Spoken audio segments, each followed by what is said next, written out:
আসসালামু আলাইকুম, বিসমিল্লাহির রহমানির রহিম। সবাইকে স্বাগতম আমার চ্যানেলে। প্রতিদিনের মার নাস্তা একটা ডিম পোচ একটা রুটি। মা এই নাস্তাটাই পছন্দ করে।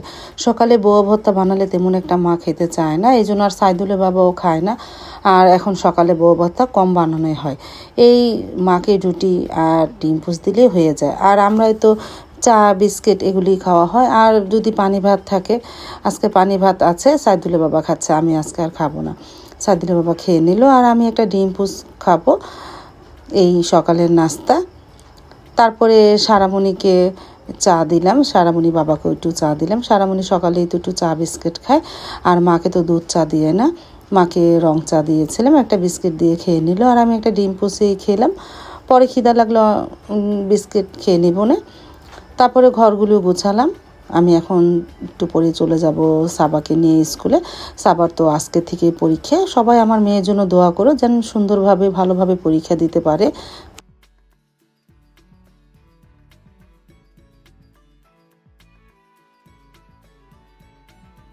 তারপর তো আধা ঘন্টা পর বেরিয়ে পড়লাম, প্রায় 9:30 বাজে। একটা অটো নিয়ে ভাগাকুল স্কুলে যায়, সাবা তো ভাগাকুল স্কুলে পড়ে। চলে আসলাম ভাগাকুল স্কুলে, এখন হেঁটে হেঁটে চলে যাই স্কুলের সামনে।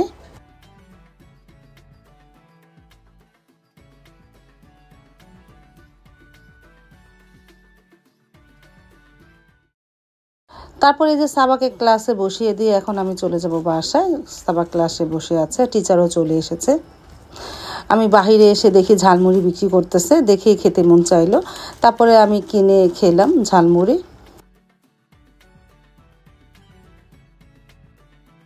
তারপরে বললাম একটু ঝাল দিয়ে ঝালমুড়ি বানানোর জন্য, আমি কিনে খেলাম ঝালমুড়ি।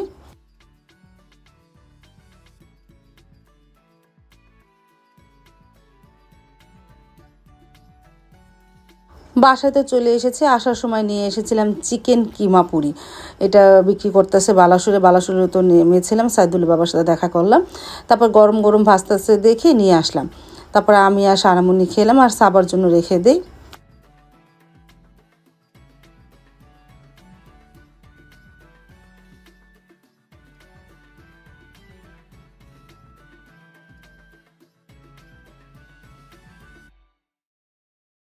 তারপর রান্নাঘরে চলে আসলাম। সকালে উঠে চালের গুঁড়িটা বের করে রেখেছি, আর এক গরুর গোস্ত বের করে রেখেছিলাম।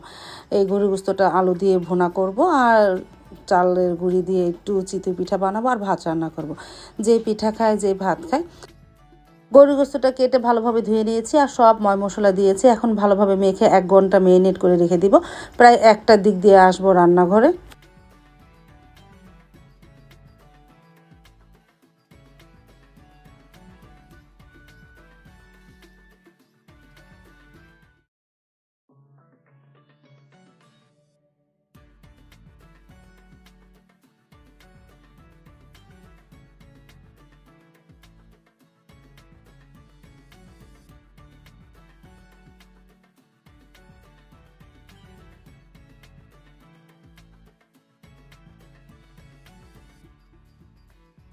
প্রায় 1টার দিক দিয়ে এসেছিলাম রান্নাঘরে, আসার পরে চুলাটা ধরিয়ে দিয়েছি। বলক এসে পড়েছে, গরুর গোস্তটা হালকা নাড়া দিয়ে আর চুলার আঁচটা কমিয়ে দিয়ে আস্তে আস্তে কষাতে থাকি। পরে আলু দিব, আর পাশের চুলায় ভাত বসিয়ে দিলাম।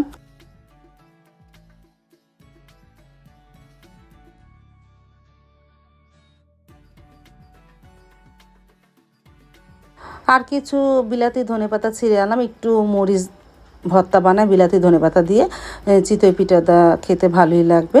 তারপরে আস্তে আস্তে তো গরু গোস্তটা অনেকক্ষণ ধরে কষিয়ে নিলাম। এখন আলু আর কাঁচামরিচ দিয়ে আরও কিছুক্ষণ কষিয়ে পানি দিয়ে দিব।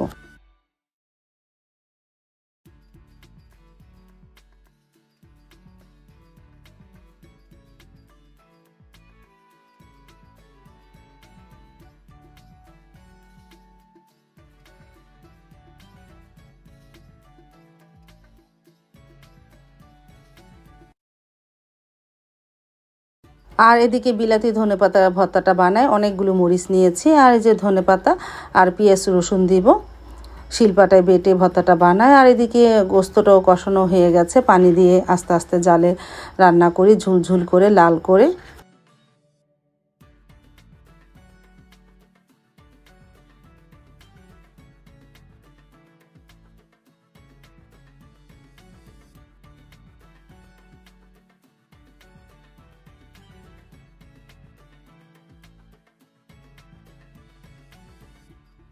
গরু গোশত তো প্রায় হয়ে গেছে আর প্রায় বেজেও গেছে 1:30টার মতন।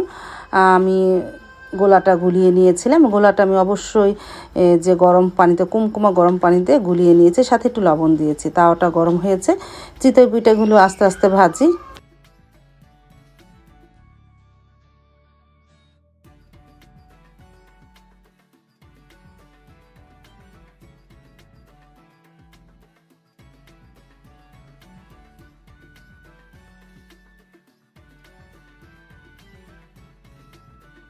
তারপরে তো এই যে চিতই পিঠাগুলো ভেজে নিতেছি, মাশাআল্লাহ ভালোই ফুলেছে, অনেকটাই নরম হয়েছিল।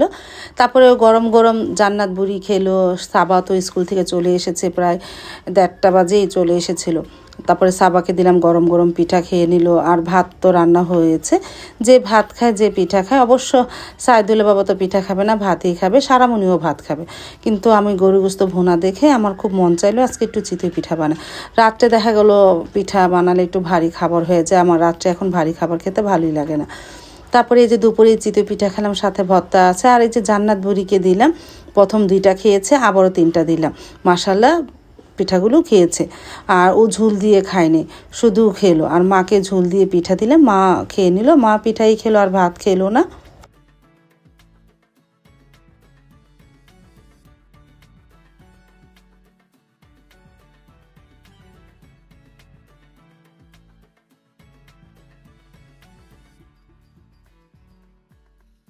তারপর তো পিঠাগুলো ভেজে নিয়ে আসলাম, আমি আর সাইদুলের বাবা খেতে বসে পড়লাম। সাইদুলের বাবা ভাত খাচ্ছে আর আমি পিঠা খাচ্ছি। আর সারামণিও পিঠা খাবে না, বলতেছে সে ভাত খাবে, পরে খেয়ে নিবে নে। আলহামদুলিল্লাহ গোস্ত দিয়ে চিতই পিঠা অনেক ভালো লাগলো। সাথে নিয়েছিলাম মরিচ বাটা ভর্তা।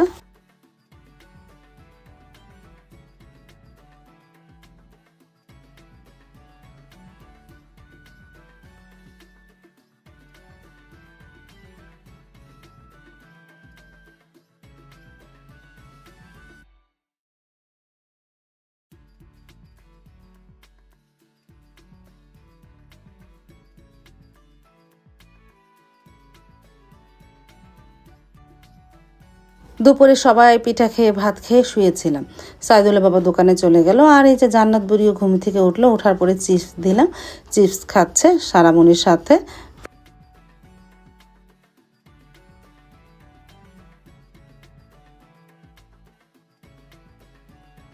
তারপরে আসরে নামাজ পড়ে একটু বাহিরে আসলাম। বাহিরে হালকা বাতাস, ঠান্ডা ঠান্ডা, ভালোই লাগতেছে। আর এদিকে সারামণি যে গাছের থেকে পেয়ারা পারলো, মনে করেছে পেকেছে, না কাঁচা কাঁচা পেয়ারাগুলো পারলো।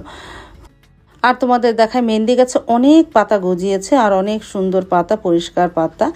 এই বর্ষাকাল আসলে মেহেন্দি গাছে অনেক পাতা হয়। আর যে সিমিও চলে এসেছে, সারামণির সাথে খেলা করলো।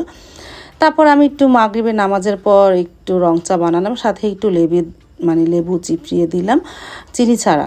রং চাটা একটু লেবু দিলে, একটু লবণ দিলে ভালোই লাগে। তারপরে খেয়ে নিলাম আস্তে আস্তে।